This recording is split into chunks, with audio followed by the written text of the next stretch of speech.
getting reporting now that MAGA is wanting Kash Patel fired over the way that he has handled the Charlie Kirk investigation. And it's really no wonder when we see the way that Kash Patel has acted online irresponsibly and also unable to answer simple questions from reporters. And I have reporting too that shows that Kash Patel is really just in over his head.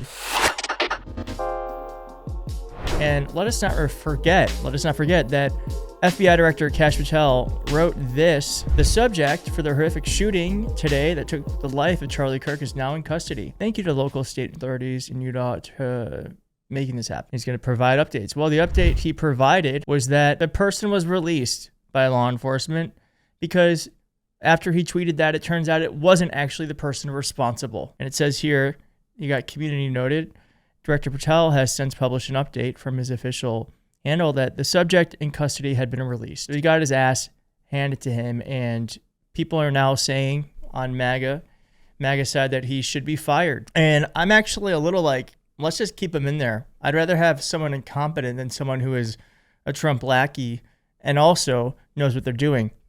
And when asked about this moment, look at how Kash Patel responded. Mr. Patel, did you endanger public safety when you said the killer was in custody? Mr. Patel, did you misrepresent the investigation?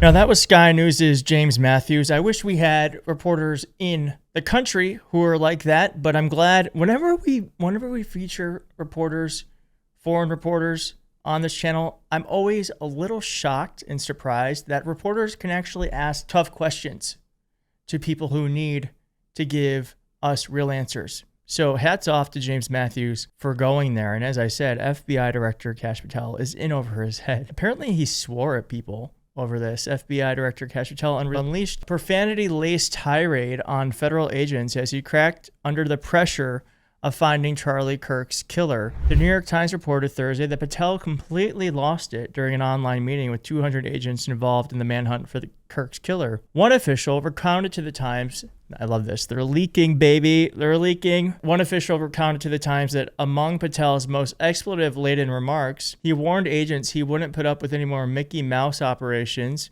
but it was Patel who turned the investigation into a farce by congratulating state and federal officials Wednesday for, quote, taking the subject for the horrific shooting today into custody, a claim that officials were forced to backtrack hours later, as I just showed you. It was a really big deal that he did that. When I worked in the city council, I would tweet for the speaker of the city council. Whenever something bad happened, for instance, when I was at the city council, there was the blackout in New York City. And there's when you're speaking to the public, you have to be very, very sure that what you're saying is accurate, what you're saying can be easily understood, and what you're saying isn't going to confuse people. And what Kash Patel did in that moment was all three of those things. And it made the operation look like it didn't know what it was doing. And it kind of frankly didn't know what it was doing. It's not because of Kash Patel or the FBI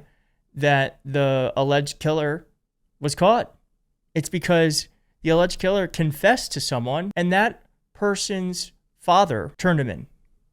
Not because of the FBI. In fact, the picture that was released wasn't released by the FBI. It was released by state and local authorities. They're the ones who found it. FBI had nothing to do with this. At Thursday's meeting, Patel was furious that it had taken 12 hours for him to see the photograph of the suspected killer and blamed agents in Salt Lake City, where he had fired the head of the FBI field office for unclear reasons just weeks earlier. Also berated subordinates, he said, hadn't provided him timely information. Patel and his deputy, Dan Pongino, relayed that they were under immense pressure to succeed and prove that they were capable of conducting a manhunt. As it turns out, they were not. President Trump claimed on Fox and Friends that the 22-year-old suspect had been apprehended. Former FBI Director Andrew McCabe criticized Patel's hands-on approach to the search as the director's handling of the case has come under increasing scrutiny. On Wednesday, Patel was the subject of a major lawsuit against the Department of Justice, accusing him of unlawfully ousting any employee that had investigated Trump. Here's the governor of Utah. You know, this bad stuff happens.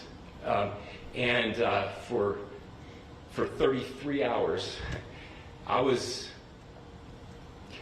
praying that if this had to happen here, that it wouldn't be one of us.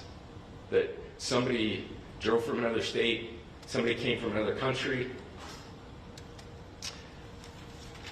Sadly, that prayer was not answered the way I hoped for, just because I thought it would make it easier on us if we could just say, hey, we don't do that here.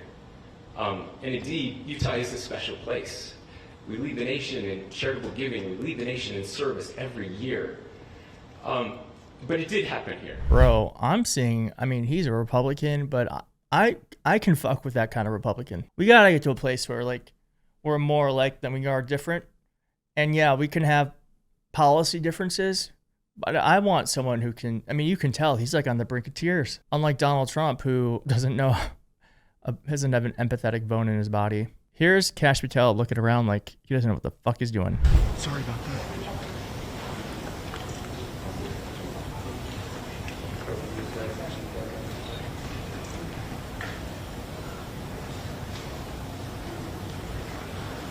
Has anyone ever looked more unserious for such a serious position? It's wild to me. Here's what Kash Patel said after the alleged killer was caught. Thank you, Governor. This is what happens when you let good cops be cops. No, this is what happens when a pastor tells the father of the alleged murderer, the truth and turns him in. The father didn't even take the reward money, by the way.